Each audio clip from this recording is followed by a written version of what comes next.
Hello there, everyone. Welcome back to the 1894 podcast.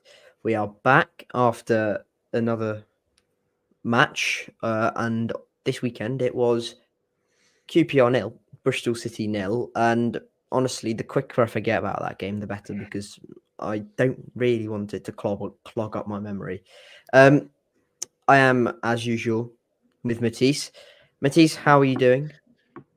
I'm not doing too bad. I did head down to Loftus Road for the game, and yeah, very disappointing. I mean, I went down there a few years ago. A lot of people remember that famous Naki Wells last minute winner, but it was nowhere near as entertaining as that. And yeah, with Liam Manning's first game in charge, very dull, lackluster, nothing really going. I think two shots in target in the whole game. I didn't think QPR got one in the end, but yeah, barely any chances, really dull. But yeah, one of those games.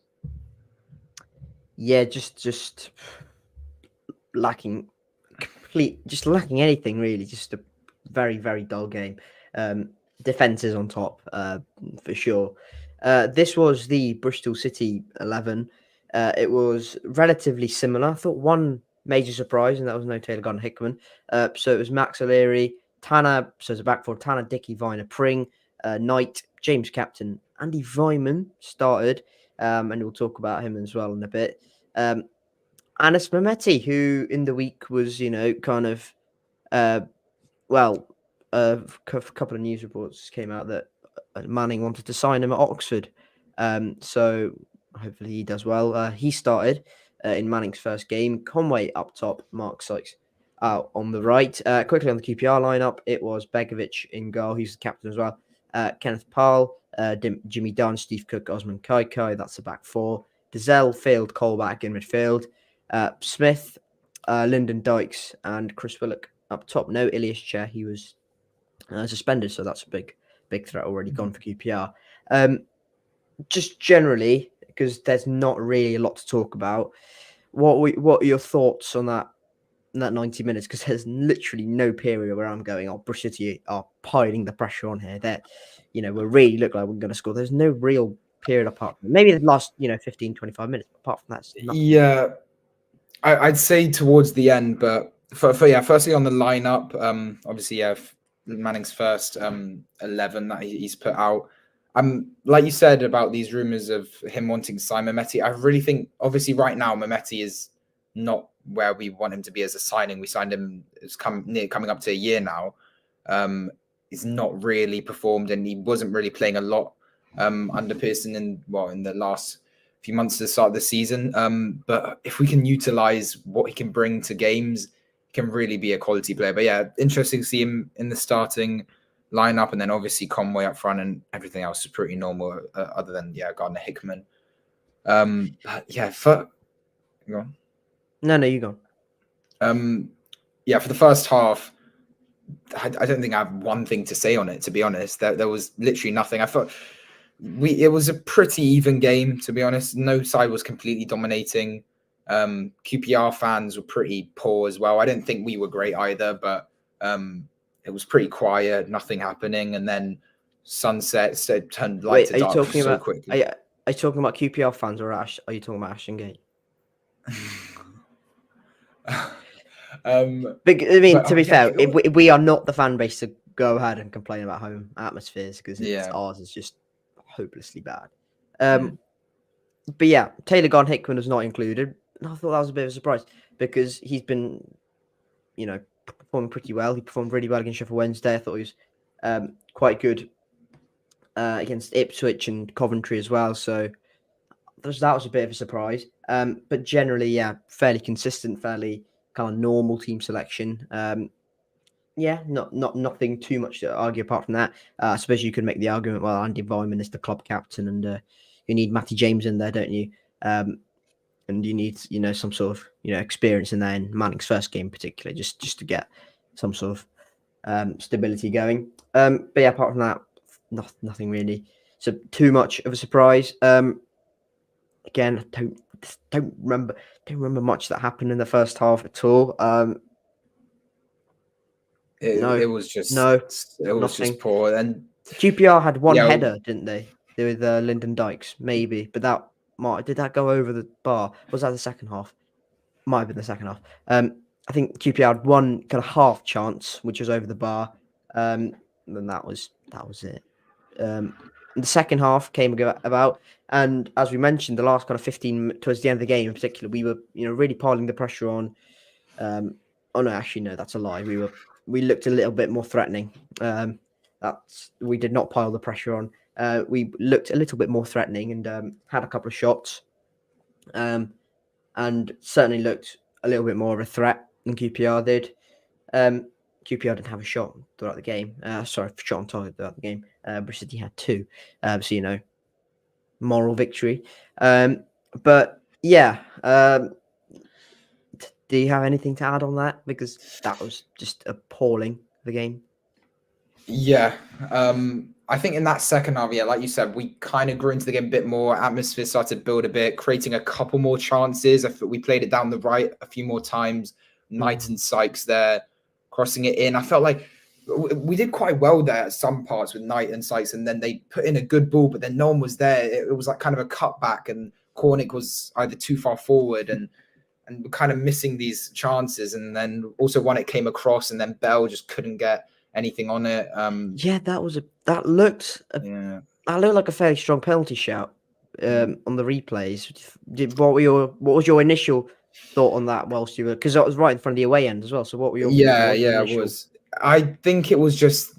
I don't know if this defender got a touch on the ball, but I don't know. It's questionable. But there's more on the there was a handball shout as well in that second half. I think we took the corner short. It's kind of an awkward one because the player is falling over and it's light, so it's questionable. Right? But yeah, he just falls on it. It's not. That would be very harsh. That would be a very harsh penalty. If Zach Viner did that, we'd all be fuming. And if they gave that a penalty, that's just not. It's not penalties. It's only because it's going. It would be given for Bristol City. We'd argue it, but it's not a penalty. He doesn't know. He knows where the ball is, but he can't control him. He can't control himself. It's not like he's gaining an unfair advantage either. So it's not. I don't think it's a penalty. Yeah, but then we had that Sam Bell one was another shout. QPR had a bit of a half shout as well with Sinclair Armstrong down the other end. Yeah, I didn't see that one. So Viner made a bit of an interesting challenge. Conveniently, Bristol City cut that out of the highlights show. So make of that what you will. But yeah, that was a strong challenge.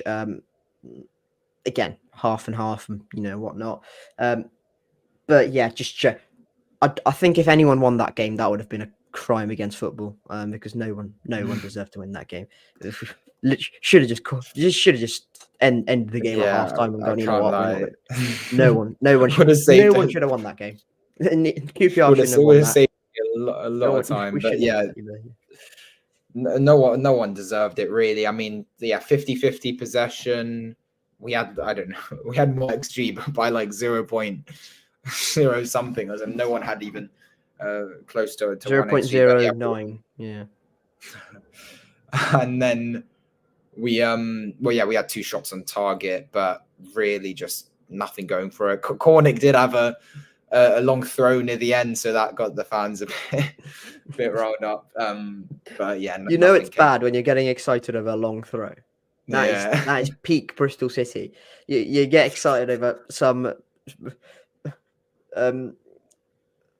millennial-looking hair flashback striker taking a long throw who should be in the box. Like that's peak Bristol City. It's literally like Famara Jeju, but with long hair taking a long throw. It's like Famara Jeju was something. He was good. He scored at least one goal from a long throw. Yeah, I remember I was at that cube. I've been to that was my third away day there, because a few years back as well. I think it's the game after Josh Brownhill left us, and it was that beautiful header, like across that dipping header, wasn't it? Oh my god! Yeah, and Eberechi Eze was still playing for QPR. Yeah. Anyways, that should tell you how bad the game was. We're talking about Eze and Famara Jeju. Any final thoughts on the whatever game that was. I mean, look, we'll get on to the fans soon and like what Liam Manning has, all that stuff. But for our performance, it really is just not good enough. The attacking threat is becoming a massive problem now. I mean, that's now 3 goals in our last 6 games, still all from defenders, which is just not good. We just haven't scored enough goals. If you look at the other teams around us in the table, they've just scored a lot more, and it's just not good enough. We have to be creating more chances and just scoring more goals, because that's how you win games. The ball needs to get in the back of the net, and we're just not doing that right now. And when you're facing sides like QPR, they're 23rd. They haven't won in their last 10 games. They've been on an awful run, and we've found this perfect run of games. Like Sheffield Wednesday last week, did you see Barry Bannon's red card got rescinded? So imagine that they got that decision right. I don't think we would have won that game if they had 11 men. It probably could have been a draw. So you could say we got lucky there, and then we only got 1-0 in that one, and then come to QPR and we could only pick up a point. So yeah, and we still haven't won a back-to-back game since February. So that's still going on for a while. So yeah, it's games where we should be winning. We didn't deserve it in that game, but going into that, we have to be winning those and getting all 3 points. But we do have an international break now again. It's gone quite quickly, seems. And yeah, we got a hard run of games coming. So it's going to be a test. God, yeah, I just remembered. We've got Middlesbrough and Southampton, haven't we? Yeah. Liam Manning's going to have some job on his hands here. But talking about Liam Manning, we'll talk about the fans as well, because some of our fans have decided to take to Twitter and social media just to moan, and I'm going talking. I think some people just completely miss the context of the guy's had 3 days in charge. He's worked on defensive work, not even done anything going on possession or going forward. Injuries are still there. Just because Viner and Tanner have come back doesn't mean all our injury problems are solved. We've still got Naki Wells out. We've still got Naismith not fully fit. We've got probably got others. Atkinson, McCrory, Benarouz. Still got players out. Joe Williams as well. So we've still got players out. So that's still an excuse, in my opinion. This is his first game in charge. And he's trying to get a team that was kind of rather pragmatic and a little bit apprehensive and a bit defensive into a team that's progressive, ball playing. And if you expect that change to show like that in 3 days' time, when they've not done anything attacking wise in training, you boggle the mind. Like what are some of our fans thinking? Like it's just ridiculous. Some of the thinking behind opinions. Yeah, no, I definitely do agree. You cannot blame a manager for any sort of result after he's only been here for a few days. But I'm a little bit. I probably would have done some attacking training. The fact that he's only done some defensive surprised me a little bit. But considering also our past 5 games before that did show quite a lack of like goals. But yeah, other than that, you can't really blame him. Yeah, we do still have injuries, like you said. I do think though the players that we have enough to have a starting lineup of players being comfortable in their position and like they are good first team. Probably be a couple changes with all players being fit, but for the players wise, not blaming Manning. I just think in these games we should be doing better. Conway couldn't get anything. In fact, that we only started creating chances when Cornick came on as well. So yeah, but not only in Manning though, it's a bit we can't get on the back of him already and be throwing the blame. We haven't to give him a bit of time. Now he's got 2 weeks, which I think comes at a good moment, so he can settle in a bit, have a few more training sessions, and etc. So some of these fans, by the way, who have given the same, 2.5 years for Pearson to kind of build and, giving him time, jumping on Manning's back straight away, going, what? And they're kind of, they're using the argument that John Lansdowne said they were a top six side. John Lansdowne didn't say we're a top six side. John Lansdowne said that we should be challenging for the top six. He said that we're a top 10 side, which I do think we are. And I'm not coming across as a John Lansdowne apologist. I'm furthest thing away from that. But you've got to give Manning time. No matter what you think of the owners, no matter what you think of Lansdowne's and Tinian and, Tom Rawcliffe and whoever's there, got to give Liam Manning time, because this is not something that's going to just click overnight, and we're just not going to zoom up the table in the next 5-6 games.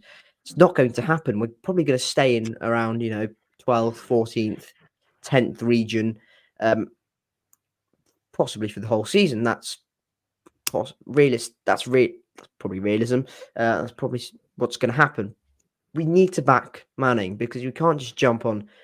If we have a bad result against Middlesbrough at home next week, in the next game, we can't all just go, get on his back, because that's not going to help him. That's not going to help the players. It's just not going to help our, chances of progressing under Liam Manning. I don't know what you think, but I don't think it's right.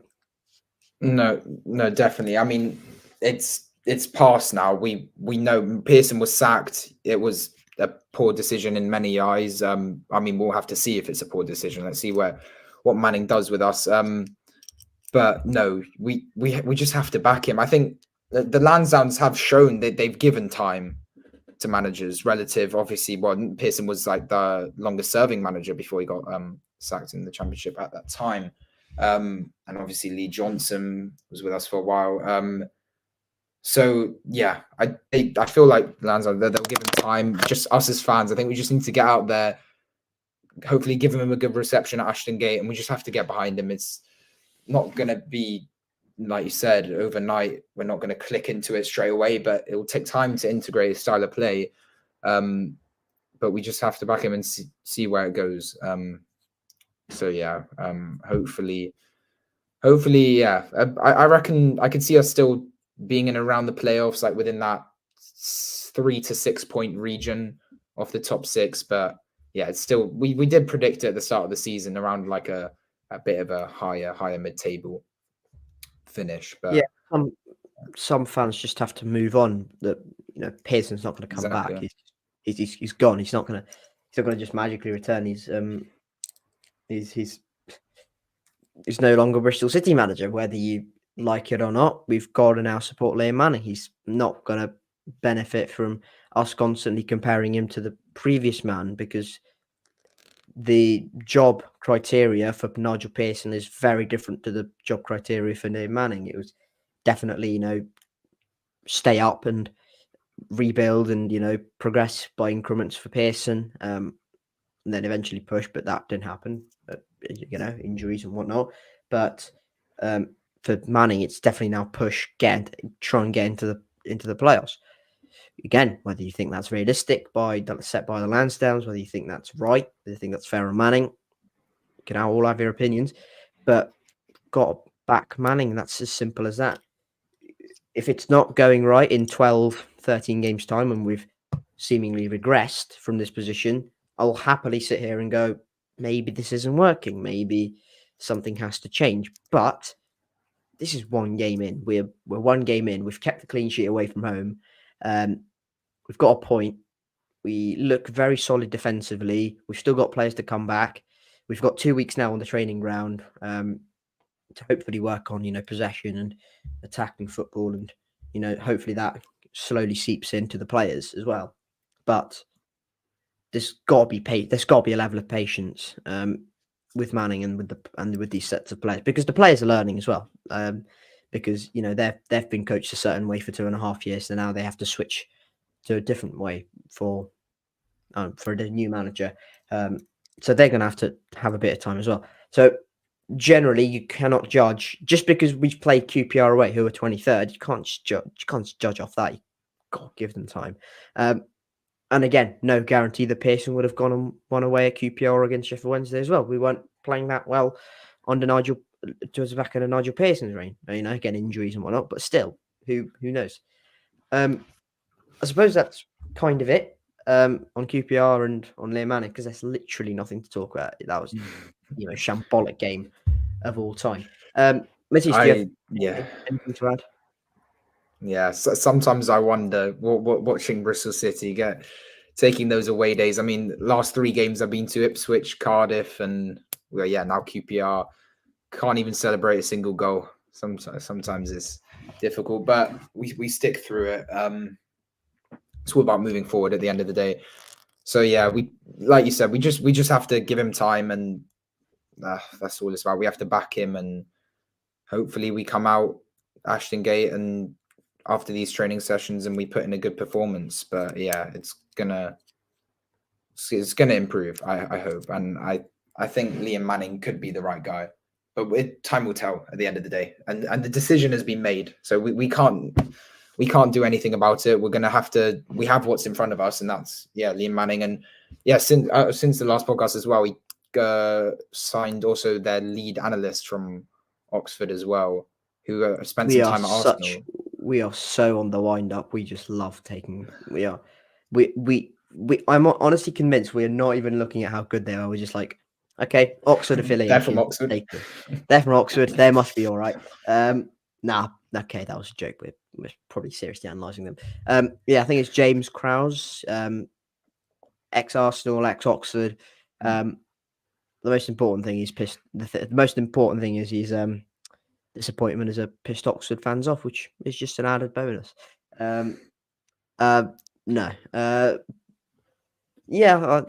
He'll have to get his own people in. He said in his first press conference as well, didn't he, that the conversations will happen in the coming weeks. So yeah, okay. I think we'll probably see a few more possibly come in through the door, whether they're ex-Oxford, ex-MK Dons, ex-Lom LSK, ex-West Ham under 23s. You don't know. We'll see. But yeah, just final messages I'd say is just get behind Liam Manning. Patience is required. These sets of players are not, responsible for Pearson being sacked.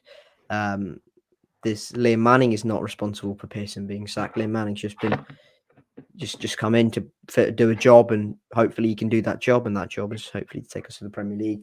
But yeah, look, it is what it is. But we just have to be patient with Liam Manning. We just have to be patient with these sets of players, and hopefully they get moving in the right direction eventually. But there are tough fixtures coming up, as Matiss said, including Middlesbrough and Southampton. That's really it from me. Do you have anything else, John? Final thoughts just on the championship as a whole. Yeah, we're facing Borough in 2 weeks' time now. They just actually beat Leicester, so Leicester had another loss to the tally. So it's not looking like a good time to play them. Ipswich are now, I think they're level on points with them at the top. Yeah, they are. So it's close. Oh yeah, Ipswich. Can't wait for Twitter and Mark Ashton. If they get promoted and I see a Mark Ashton video, I'm just gonna end it all. Like seriously, just gonna consider. I reckon they.